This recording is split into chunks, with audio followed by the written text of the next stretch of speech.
My only issue is, look, it's like a five-headed hydra. And so I'm not saying one head of the hydra isn't guilty. I'm just pointing out, like you did with the USS Liberty, and I did that in one of my films, Terror Storm, because I interviewed the admirals who were involved and the judge advocate generals. I mean, I've interviewed them all. Most of them are dead now. Admiral Moore, you name it. I've interviewed Admiral Geist and other admirals who were on the phone when McNamara said, no, the president says you can't defend the ship. And then they say, we don't care. We're still going to defend the ship. And then the president comes on and says, I want that GD ship going to the bottom. And he had taken control of the ship under national security previously and parked it there. So my only issue is Israel was guilty of premeditatedly doing it, 100%. But this program is so big, the White House was coordinating the operation. So, I mean, this goes way back. Yeah, I mean, I've got a whole chapter in my latest 3-volume book, which is titled Zionism, the Real Enemy of the Jews.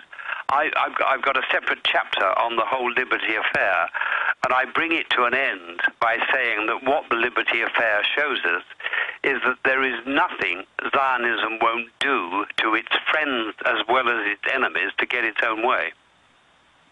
Well, I mean, Israel admits that they bombed Jews out of Iraq and out of Spain. Yeah. You know, in the 40s and 50s to make them go to Israel. But Alex, can I just say why I think we both are passionate for the truth, but can I just explain very shortly why the truth has to be handled with care?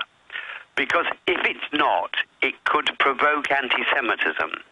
Now, I deal with this by saying there is one key to understanding, and all of my Jewish friends who are anti-Zionists agree with me. There is one key to understanding, and it's the difference between Judaism and Zionism.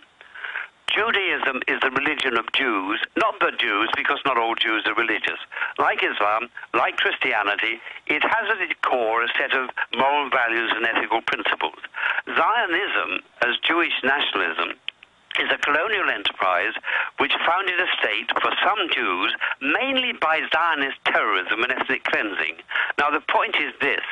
That means that Judaism and Zionism actually are two opposites. Zionism conflates them so that it can accuse people like you and me who are critical of Israel of being anti-Semitic. But I'm nearly finished on this explanation.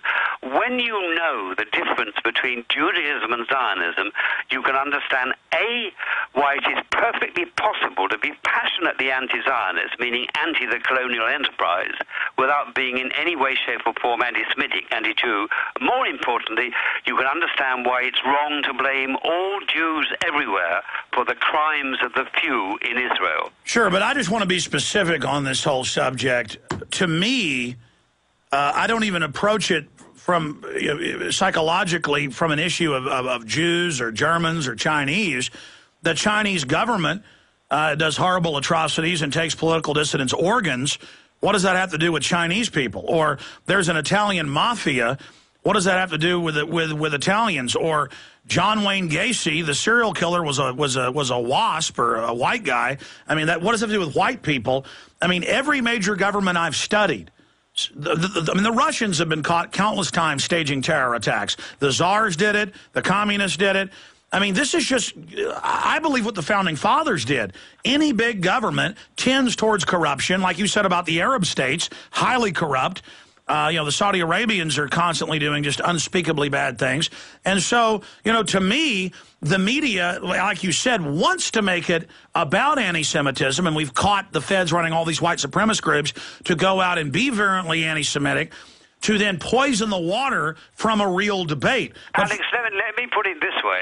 I think the real division on earth, the real division is not actually between rich and poor. I think the real division is between governments and the vested interests which sort of run them and the citizens of nations. Yes. Absolutely. That to me is the real division, and that's where the real struggle is. And the reason why truth is so important is because it's only by truth that the citizens of nations can be empowered to make their democracy work by calling their representatives and even their presidents and prime ministers to account, right?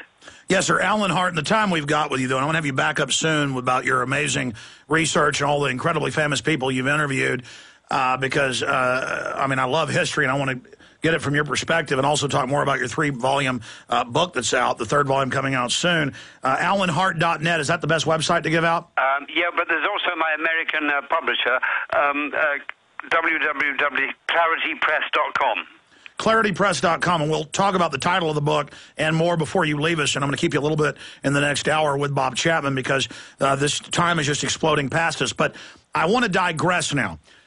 Regardless of the players involved in 9/11, and we know U.S., British, and Israeli intelligence are all merged at the hip, so all 3 groups know what really happened. And there was a stand down of our air defense. Cheney was in control of it. There were Israeli spies all over the place. That's admitted. This stinks to high heaven. We know they blew the towers up. So let's go back to that, because I just want to have the national debate about what is the true story of 9/11. Because none of us are safe if that doesn't come out. Now, and we know governments have been caught staging events in the past to get us into wars. And we know about Operation Northwoods. So let's go back to the thought processes. You're a big independent journalist, author, top BBC, in the previously. 9/11 happens. What spurred you to talk to these colleagues, these top engineers? What was the process? What were the discussions like when they came to you? More details of this info, and then your self-censoring, because we know a lot of other people did that. Go ahead. Well, I may tell you, when I first took the matter up with my world-leading technical consultants, I must tell you that their very first response was to say to me, Alan, it's possible that the planes did bring down the building, because although the burning fuel was not enough of itself to create the heat to melt the steel, as the fire ravaged down and down and down through the buildings, consuming everything else, it may possibly have generated enough heat. So that was their starting position, Alex. But then when they got themselves, and I gave them all the film and other visual evidence of what had happened, it was after their full studying of that these world-leading experts, who I know and I trust, said, Alan, no, our first thought was wrong. There is absolutely no question. The towers were brought down by controlled explosions from within. So once that's established, and many of your own American experts have established that, there is just no getting away from it, Alex. It is a conspiracy. Well, the bigger issue here is all these other engineers.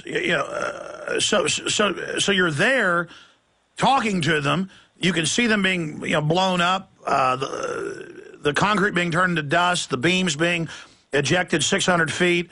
It's clearly happening. Building 7, not hit by a plane, classical controlled demolition. Why are these engineers, and I guess thousands have gone public now, and architects and physicists, but why aren't more of them? Any engineer who really looks at this knows the truth.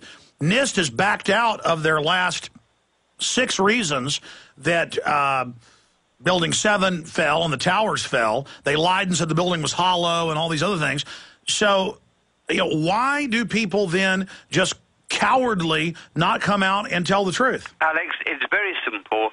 Why, if you look at the mainstream media, you and I think, would agree that it totally suppresses the truth, not only about 9/11, not only about many things, it totally suppresses the truth about the making and sustaining of conflict in the Middle East. Now, why does it do this? All right, stay there. We're going to come back and talk about that with our guest, Alan Hart. Stay with us.